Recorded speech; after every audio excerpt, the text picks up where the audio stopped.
پاکستان کے ساتھ زیادتی ہو رہی ہے. جی ایک نئی روایات اس ملک میں قائم ہو رہی ہیں کہ حکومت اور پولیس اور سرکاری مشینری جو ہے وہ جا کے لوگوں کے دروازے توڑ رہی ہے, لے جا کے کرینے لے جا کے بختر بند گاڑیوں کے ذریعے. اس طرح پہلے کبھی نہیں ہوا کہ دروازے اس طرح سے باہر کے توڑے جائیں, اور اس کے بعد خواتین کو اور بچوں کو اور گھر کے سارے جو ہے تہس نہس کر کے توڑ پھوڑ کی جائے, نقصان پہنچانا, ایسے لگے کہ انتقام لیا جا رہا ہے. ایک تو یہ کچھ ہو رہا ہے, زمان پارک میں بھی یہی ہوا, یہاں بھی یہ ہوا. اور دوسرا یہ ہو رہا ہے کہ یہ جو دو سیاسی اپوزیشن اور حکومت ہیں یہ کوئی ایک دوسرے کے سیاسی مخالفین نہیں ہیں, یہ قبائلی دشمنی ہے جس میں مقصد گرفتاری نہیں ہے, اس کی تذلیل ہے اس کے خاندان کی, ان لوگوں کی سبق سکھانا مقصود. قبائلی دشمنی میں بھی ایسے نہیں ہوتا, عورتوں کو نہیں لایا جاتا. قبائلی دشمنی میں بھی کچھ نہ. اور اس کا ایک افسوسناک پہلو یہ ہے کہ یہی گھر چودھری شجاعت صاحب کی بھی ہے, یہی گھر صالح حسین اور ان کے بھائی کا بھی ہے. انہوں نے کہا اپنوں نے بڑا ظلم کیا ہے, جو سالی جو پرویز الہی صاحب کی سالی ہیں اور میری پھپھی بھی ہیں, انہوں نے کہا کہ پرویز الہی صاحب ان کے گھر یعنی چودھری صالح کے اگر اس نے کہے بھی آپ کا فرض یہ تھا کہ پرویز الہی صاحب اپنے گھر میں بھی ہوں, آپ کا فرض یہ تھا کہ آپ ان سے پوچھتے ہیں کہ بھی آپ کے پاس کوئی وارنٹ ہے, آپ کا رشتہ تو برقرار ہے نا, سیاسی مخالفت بھی ہو. یعنی وہ جو روایات تھیں چودھری گھرانے کی, جو وزاداری کی بات کی جاتی تھی لوگوں کے ساتھ, یعنی ایک وقت ہم نے یہ دیکھا ہے کہ جب مخالفت ہو گئی تھی نواز شریف صاحب کی اور شجاعت صاحب کی, اور نواز شریف صاحب چودھری شجاعت صاحب کو پارٹی سے نکالنا چاہتے تھے اور بعد میں نکال بھی دیا. ایک دن پتہ چلا نواز شریف صاحب جیل میں تھے, پرویز مشرف کا دور تھا, رات کو پتہ چلا کہ ریڈ کرنا ہے کلثوم نواز صاحب کی گرفتاری کے لیے جاتی عمرہ میں یا ماڈل ٹاؤن میں, وہ جہاں بھی اس وقت موجود تھے. تو وہ فیملی جو تھی کلثوم نواز صاحبہ اور ان کے بچے اور باقی جو لوگ بھی موجود تھے, وہ مجید نظامی صاحب کے گھر آ گئے کہ ہمیں یہ پتہ چلا ہے, پولیس نے اطلاع دی ہے کہ ہم ریڈ کرنے لگے ہیں, تو ہم ادھر آ گئے ہیں. نظامی صاحب بتایا, دوسرے صبح انہوں نے بتایا کہ رات ہم ابھی تیاری کر رہے تھے کہ گدے ودے بچھا کے, ظاہر چھوٹا گھر تھا مجید نظامی صاحب کا, بہت بڑا گھر نہیں تھا, تو اتنی دیر میں باہر سے آواز آئی گاڑیوں کی, تو ہم نے یہ سمجھا کہ پولیس پہنچ گئی.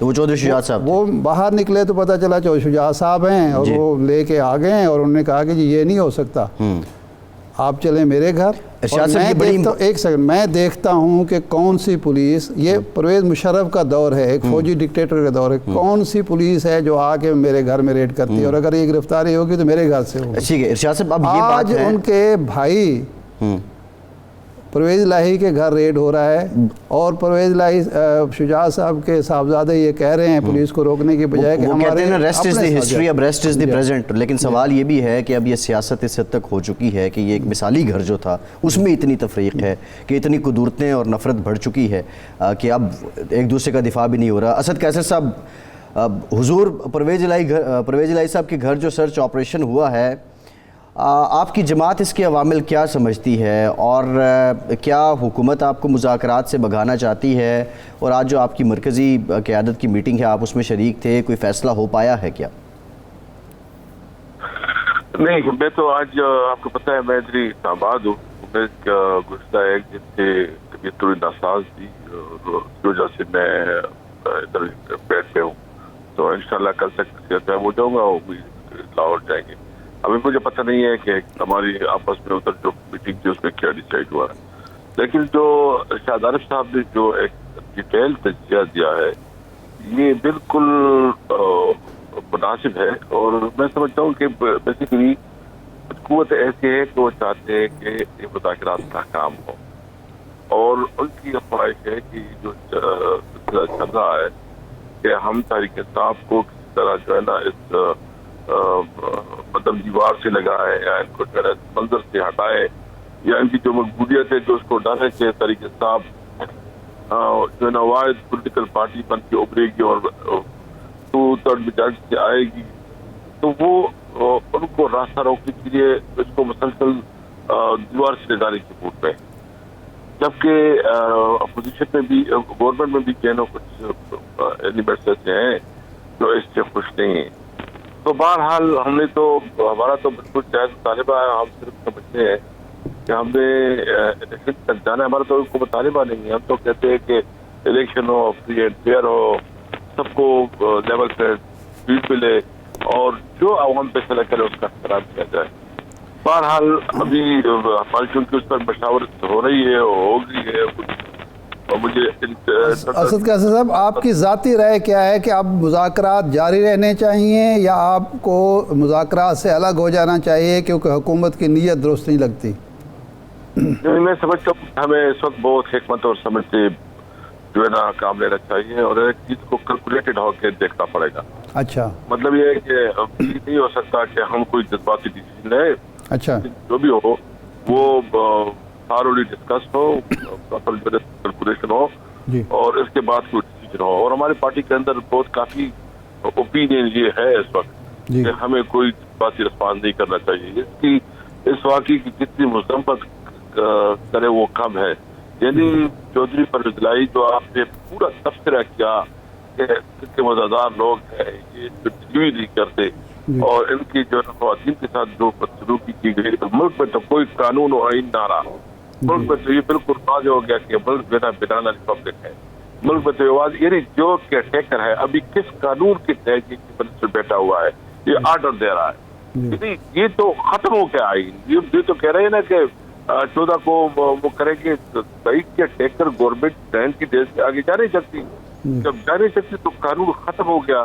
اور ارشاد صاحب جو آپ نے کہا جو کر رہے ہیں نا, یعنی اپنی ذاتی انا, اپنی ایگو کی سیٹسفیکشن کے لیے یا ذاتی مفاد کے لیے, وہ اس ملک کے ساتھ بہت بڑی غداری کر رہے ہیں.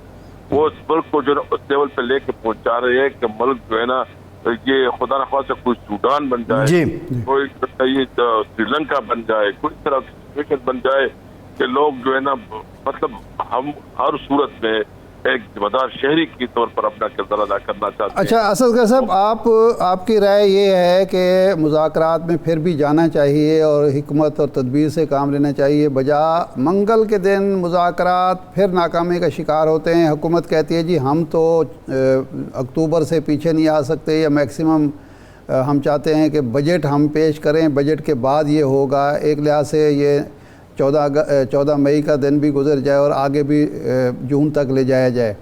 اس صورت میں مذاکرات کی ناکامی کی صورت میں آپ کا لائحہ عمل کیا ہوگا؟ آپ نے کیا سوچا ہے؟ پارٹی کی سطح پر کیا سوچ بچار ہوئی ہے؟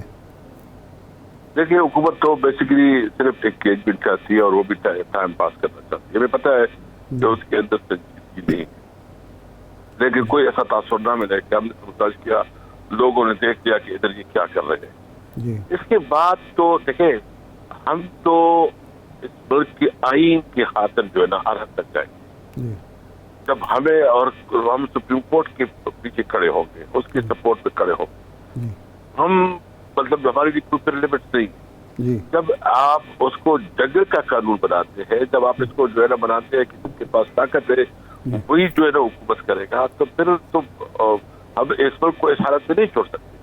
ہم نے تو ہر صورت میں اس ملک کو قانون آئین کے مطابق چلانا ہے.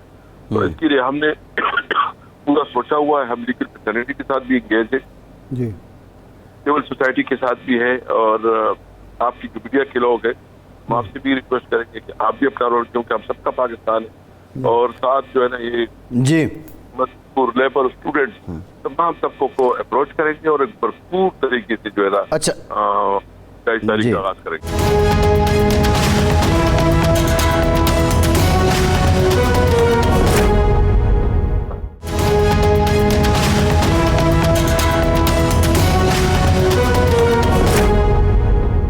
اسد صاحب یہ بتائیے گا کہ آپ بالکل ٹھیک کہہ رہے ہیں, آئین جو پنجاب میں ہے آئین وہی کے میں بھی ہے, لیکن آپ پنجاب کے الیکشن پہ تو زور دیتے ہیں, لیکن کے پی کے الیکشن پہ اس طرح پرزور آواز نہیں اٹھائی جاتی ہے. ایون درخواست بھی آپ نے عدالت میں دی, پھر وہ بھی واپس لے لی.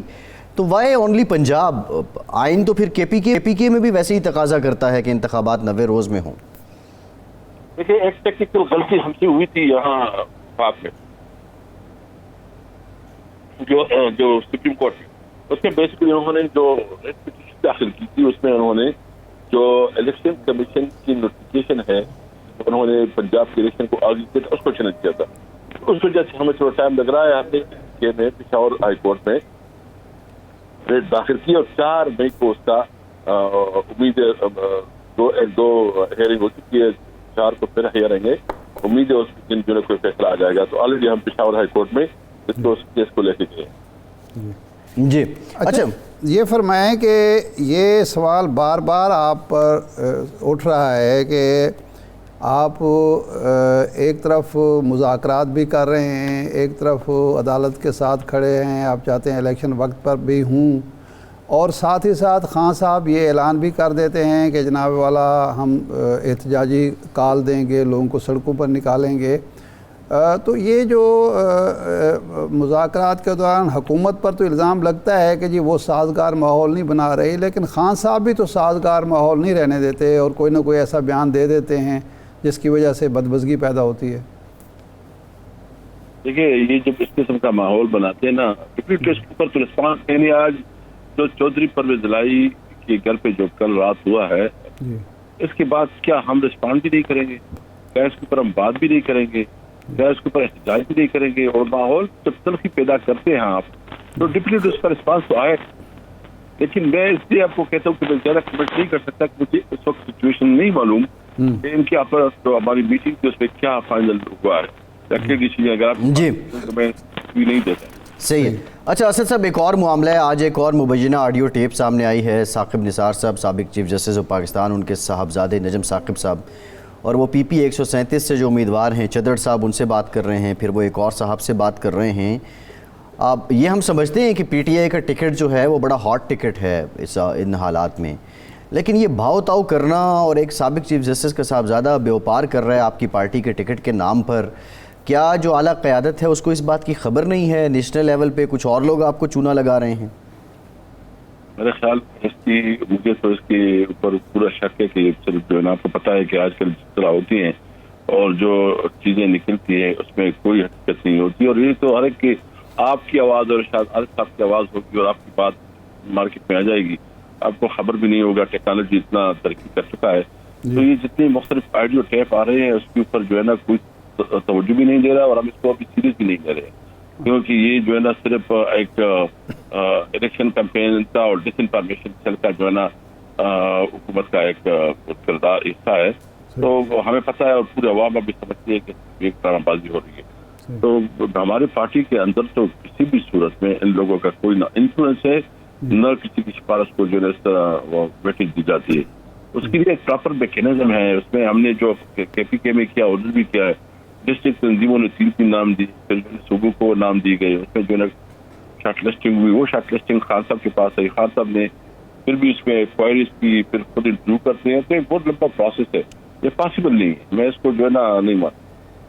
اچھا آپ نے پنجاب میں ٹکٹ جاری کر دیے، ایک جو 10 لوگ 8 لوگ ایک حلقے کے تھے ان میں سے ایک ظاہر ایک کو ٹکٹ ملنا تھا، مل گیا. اب آپ اگر خدا نہ خواستہ مذاکرات کامیاب نہیں ہوتے، آپ کو تحریک کی طرف جانا پڑتا ہے، تو اب آپ نہیں سمجھتے کہ وہ آدمی جو ٹکٹ ہولڈر ہے وہی صرف آپ کے ساتھ کھڑا ہوگا اور اس کے کارکن ہی تحریک میں آپ کا ساتھ دیں گے؟ باقی جو ناراض گروپ ہیں ان کو آپ نے الگ کر دیے اگر ممکن ہے تحریک جو ہے، اور آپ کے لیے کمزوری کا باعث نہیں بنے گی یہ ٹکٹوں کی تقسیم؟ نہیں، بیسیکلی اثرات تو ڈیفینیٹلی ہوتے ہیں، لوگوں کی رنج ہو جاتا ہے، لیکن وہ ایڈجسٹ ہو جاتے ہیں. ہمارا ایک نے اسپیشل کمیٹیز بنائی ہے کہ اس کو اس قسم کی جو گریوینسز ہیں وہ گریوینسز جو اس کی ایڈریس ہو جائے. اور کسی لوگ کو ہم جو ہے نا جس کو ہمارے پوٹینشیل کرتے تھے، ہم انشاءاللہ جو بلدیہ کا کریں گے تو اس کو تحصیل ناظم اور ڈسٹرکٹ ناظم اور اس میں اس کو کمٹ کریں گے کہ ہم اس کو ایڈجسٹ کریں گے. تو یہ انشاءاللہ ہم زیادہ سے زیادہ جو ہے نا اب 10 دن کے اندر جتنی بھی ناراضگیاں ہیں جی ہم ڈاؤن کریں گے انشاءاللہ. صحیح ہے. اگر حکومت نہیں مانتی کسی صورت میں بھی قبل از وقت الیکشن، تو پھر 8 اکتوبر کے لیے آپ ذہنی طور پر تیار ہیں کہ جی 8 اکتوبر کو ہی ہو جائیں؟ نہیں، بالکل نہیں، کسی بھی صورت میں نہیں. اس کا مطلب یہ پھر یہ منمانی کریں گے اور منمانی تو نہیں ہوگی، بالکل نہیں. صحیح.